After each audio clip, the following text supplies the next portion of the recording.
Ladies and gentlemen, our next keynote will discuss insider threat detection, finding and responding to the next threat. And that will be given by Ms. Nadia Short. Ms. Nadia Short is the Vice President and General Manager, Cyber Systems for General Dynamics Mission Systems, an organization formed at the start of this year from General Dynamics C4 Systems and General Dynamics Advanced Information Systems. As such, she leads an organization delivering broad cybersecurity solutions for enterprises, national networks, and critical infrastructure. Prior to that, she's held a number of very senior posts in General Dynamics, where in some time or another she's been responsible for strategic planning, business development, including for information assurance, emerging communications business, technology and innovation, marketing, public relations, customer and corporate relations, and General Dynamics philanthropic program. Just about all of them, I think. Today, Ms. Short will explain General Dynamics' 7-step approach to insider threat detection, an approach which focuses on early identification of behaviors, and so first, both enables a better response and helps find the next threat before it harms the enterprise, but also second, takes into account policy and governance issues and associated legislation and individual rights. Quite a knotty conundrum if ever there was one. Ms. Short, this sounds fascinating, and I cannot wait to hear what you have to say. Yeah, thank you very much. So I think it's afternoon now, so good afternoon, everyone. Ladies and gentlemen, representatives of the NCIA, distinguished visitors from around the world, I'm very pleased to be here today, and I appreciate the invitation to be part of this critical conversation. It's because of events like these that we can come together to not only talk about the challenges we are facing, but also have those pragmatic discussions about what we can do, how we can use our collective expertise and technology to thwart the ever-present insider threat. The cyber threat is enormous, and its strength lies in its inconsistency, its ability to morph, its ability to change, and the ability for it to come from virtually anywhere and from anyone. You've heard a lot today about protecting our networks. Today I'm here to talk to you about the threat that comes from within our organizations, better known as the insider threat. I think you're going to hear today some of the elements I'm going to discuss are quite common with some of the things you heard the panel discussing today when talking about protecting your networks. Based on a recent crowd research partner survey, I asked you to consider the following information. Only 21% of the respondents to the survey continuously monitor user behavior to thwart insider threat attacks. 62% of security professionals say insider threats have become more and more frequent in the last 12 months. 59% feel that privileged users, such as managers with access to sensitive information, pose the biggest insider threat to organizations. These are obviously fairly sobering statistics. They're telling us that while our organizations see more frequent instances of insider threat, only a small fraction actually do anything about it by monitoring behavior and appear to rely solely on deterrence tactics and employee training. That is not enough. In the next few minutes, I'm going to describe to you our approach to this problem, and I'm going to speak to it in 3 main points. First, I'm going to describe the insider threat, what it is and who it is, and the impact it can have on your organization. Second, I'm going to walk through a 7-step process that coordinates many of the different variables, which include people, their roles, their authorities, policies, and the processes, just to name a few, that lead to a technology implementation. Lastly, I'm going to highlight to you how you need to unite all of those variables and use behavior detection to actually find the threat before it harms your enterprise. Using these key points, you'll better understand why the insider threat is real, and by using an integrated approach across disciplines and variables that go beyond just the basic traditional security controls, you can accelerate your response and ultimately detect and prevent an insider threat attack. So we've learned that insider threat can be just as damaging, if not more damaging, than an outside threat. Although the insider threat does not typically evolve as quickly as its external counterparts, this type of threat is still dynamic in nature and must be combated with flexible and adjustable solutions. We're seeing now, finally, organizations turning their gaze internally, and we're learning this is not an easy threat to stop. This challenge is compounded by the nature of the work that we do. Highly sensitive in nature, projects, programs, classifications, proprietary and private information are all things that we hold dearly. An insider threat actor has two faces. The most common and well-known is the conscious actor, the individual who acts with malicious intent to harm an organization. And I think we're all aware in the recent past of personnel who have done just those type of acts. The second face is one that is typically actually overlooked. The individual who is naive on the impact of their actions. They leave sensitive documents out. They use external hard drives when they should not be. And they also, they don't conform to company or government policy or processes. However, because this disruption caused by both intentional and unintentional means and activities, we need to look at both because they are equally as dangerous to our information. Referencing once again the Cloud Research Partner studies, respondents felt these type of data were the most vulnerable due to its values to actors, and I don't think there'll be any surprises here. 57% that their customers' informations was the most valuable. 54% that their own intellectual property was the most valuable. And last but not least, 52% financial data. This threat is real, and you can see the negative impact it can have on your organization. In the type of work we do, associated responsibilities, the consequences are often unrecoverable and very expensive, if at all recoverable. We've seen a new scale of insider threats. In the world we live in here, we need to look at ways to keep the classified, sensitive, and proprietary information safe and secure. Imagine how we can use your existing big data platforms and technology to identify potential insider threats earlier, thus improving your ability to actually prevent disclosure of the data we work so hard to protect for ourselves or for our own organizations. Traditional security controls are not going to be sufficient.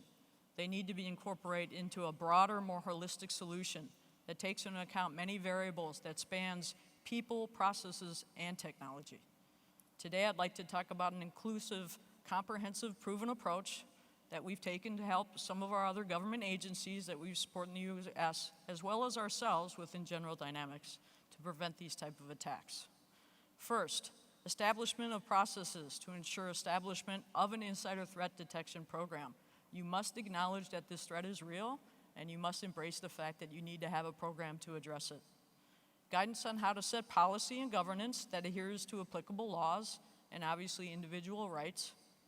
And lastly, creating and using an open architecture that uses enabling technologies, avoiding vendor lock-in, and reducing costs while operating at global scale. And scale is very important. You could be talking about hundreds of thousands of employees. The reach of something of this is quite broad, touching stakeholders across an entire organization. The success of implementing this approach is dependent upon each member working in concert and being bought into this process. So, what I'm going to outline for you is a 7-step process that focuses on coordinating all stakeholders, clearly defining roles and responsibilities, and who has what levels of authority. This sounds simple, but when planning an insider threat detection program that touches thousands of individuals across the globe, as I've already stated, this 7-step process helps coordinate and sets common expectations, establishes a strong foundation on which a successful program can be built. Starting with establishing goals. Step 1, identifying the types of insider threat program intends to address and the responses the program intends when threats are found. What do you plan to do? What do you plan to track? This is also key in identifying the information that's most important to you. And we heard the panel today talk about that when talking about external threats as well. You must identify what's important to your organization. In step 2, you need to bring your stakeholders and constituents together across the organization to establish that collective understanding of what you're trying to accomplish, commitment, and obvious buy-in to the program. Next, these stakeholders will help establish the governance and policy by which you plan to implement the program. So you must lay the foundation up front. You must understand and have collective agreement on what you're trying to accomplish, and obviously then buy in again. Step 4 is crucial to the success of any program, and that is the education of the workforce. This will raise their awareness. It also serves as the dual purpose of deterrence, obviously, and engages the population on how they can, too, help enable and report suspicious activity. In step 5, you must lay out a framework establishing the process, tactics, techniques, and procedures, or TTPs, by which you plan to implement the program. And in step 6, we then must design and implement our preferably open architecture, and I'm going to talk a bit to you about this in much more detail later. But your architecture plan will map out the components, technologies, and interrelationships between those capabilities to best align the program to meet your insider threat goals. So next, we put the program into production, and we start deriving value from the data that we're collecting. We also then must, as just like with the external threat, we must continuously refine and improve the program based on the feedback, the results, and the new technologies that evolve. This allowing for new capabilities and a architecture that can remain ahead of the technology curve. Our goal is not just to stop insider threats by implementing this process, but to identify the potential threat before any harm is done. Based on goals identified in the process I just walked you through, we detail the type of adverse actors and associated behaviors that your insider threat program intends to identify. The attack behaviors range from espionage to threat to financial fraud. We then create and provide probabilistic models of associated behaviors based on activities from anything as benign as file access and printing to network access.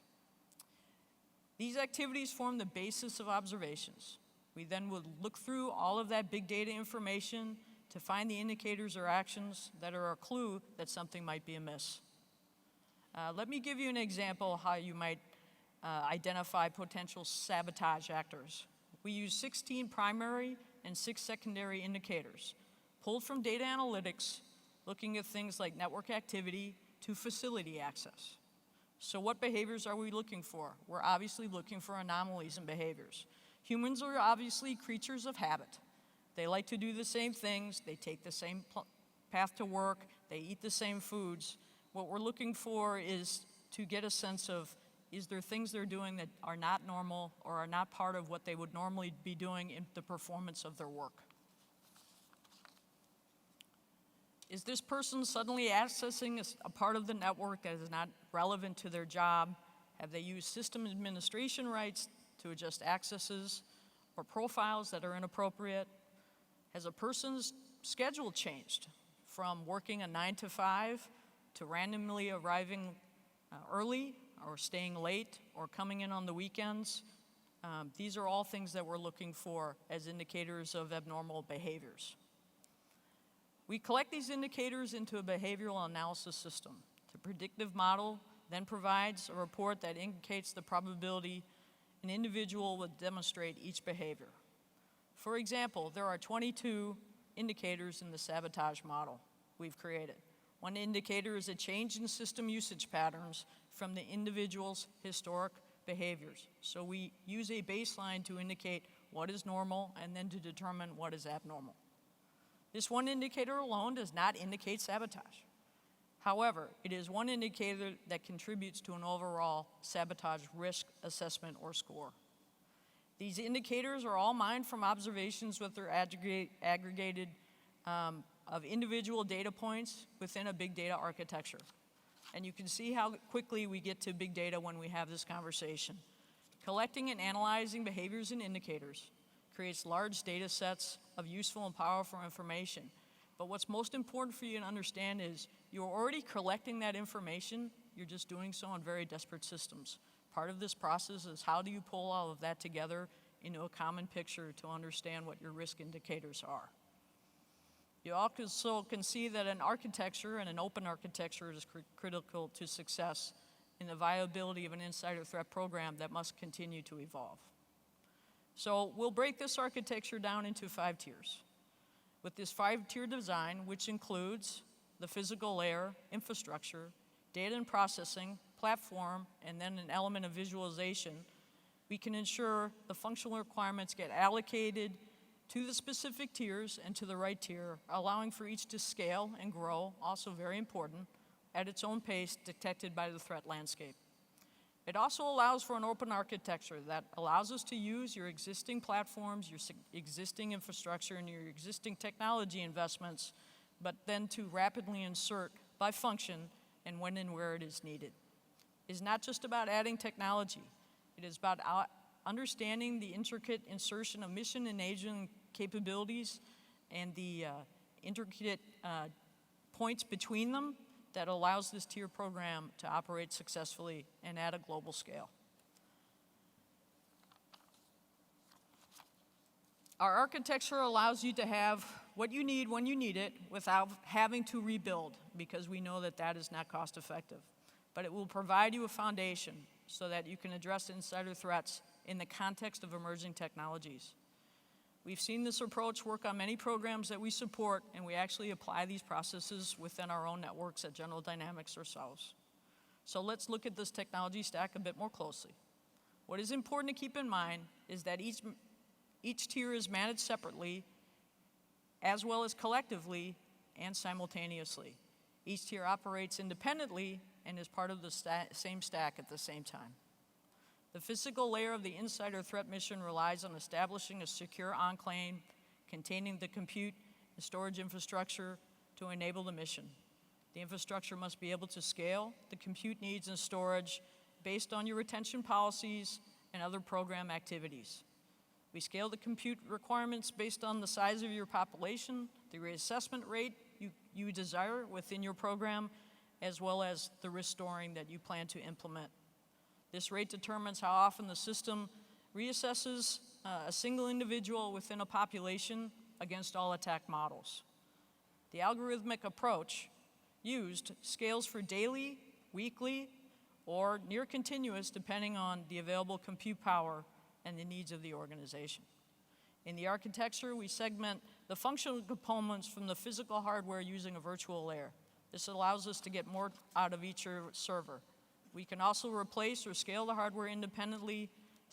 Separating these activities reduces the impact they have on each other.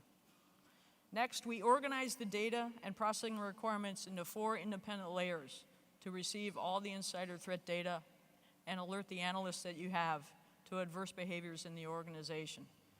One example of this is each data feed that enters the system will identify individuals in different ways. In real time, these must be resolved to truly identify an individual. For example, a badging system identifies an individual by a badge number, while an unclassified computer would use their hardware token. A cyber defense alert may be using an IP address. We've simplified the complexities of all these identification mechanisms with a hierarchical entity map that enables real-time resolution of entities across all data sources and all timescales. Second, we normalize the incoming data to define data model in a real-time support ingest into the big data architecture for future analytics and retrieval. Third, the analytic function must support data mining and alerting over the vast amount of collected data. We use this to supply our behavioral models and indicators of activity. The fourth independent layer is the behavioral model engine that has the ability to asynchronously receive indicators from the analytics engine and run each behavioral model against each member of the population to help understand the threats. Third, the 3-platform service increased the speeds of the investigations, and as well as it improves the collaboration amongst the different elements. An identity access management service determines which data sources an analyst can view, because some information must adhere to policy and standards and to law. A workflow engine leads the analyst through an investigative process to ensure the policy guidelines for the data access is being recorded and maintained. As well as you need a case management tool that better facilitates opening a potential investigation and capturing what's being observed within your unified file. A cohesive dashboard or a set of capabilities that identifies the top threats within your organization then allows you to focus on where your areas of concern really are and drill down into them for appropriate action. What I just spent some time describing for you is a proven process that we've implemented across many programs. It helps identify in advance the potential for an insider threat and the anomalies of their behavior. In conclusion, each of us is facing the insider threat phenomenon. While it can be difficult to estimate the damages of a successful insider attack, I think we can all agree that they pose a significant threat to our enterprises, our intellectual property, and those of the customers that we serve. A holistic approach, outlined by a 7-step process or other processes, coordinates the moving parts we need to all see and have that comprehensive view so that we can all be making decisions under the same policies. Thank you for your time today. I strongly believe that we, and that's the collective we, have the technology process and prowess, but we also need more insight into the behaviors of our workforce to better thwart the insider threat. Ladies and gentlemen, if Ms. Short is willing, we've got time for questions. Are there any questions from the floor? I have a question. Oh, sorry. A wonderful presentation, and especially the non-conventional threats, people who divulge information and what have you. I'm interested in your view as the expert, and most important of all, as a leader in combating it, how the media is covering it by their coverage. You know, unfortunately, the fallout is not only the incident, the media coverage, then the social media, without ever, it's almost like a pandemic. So in that regards, media, in my opinion, media always gets it wrong until it gets right, but by then they cause quite a bit of damage. I'm sorry, it's kind of like more of a view, but just I'm interested in your interpretation as the expert. Thank you very much. So the media is always something that must be carefully dealt with. I would offer, I know in the United States that we are required by law to acknowledge external threats. Insider threat is not necessarily required to be acknowledged. Government agencies don't have that. Private industry does have that. I think you need to be cautious, and you are correct, right? The first information you hear, I guarantee you, it is not correct.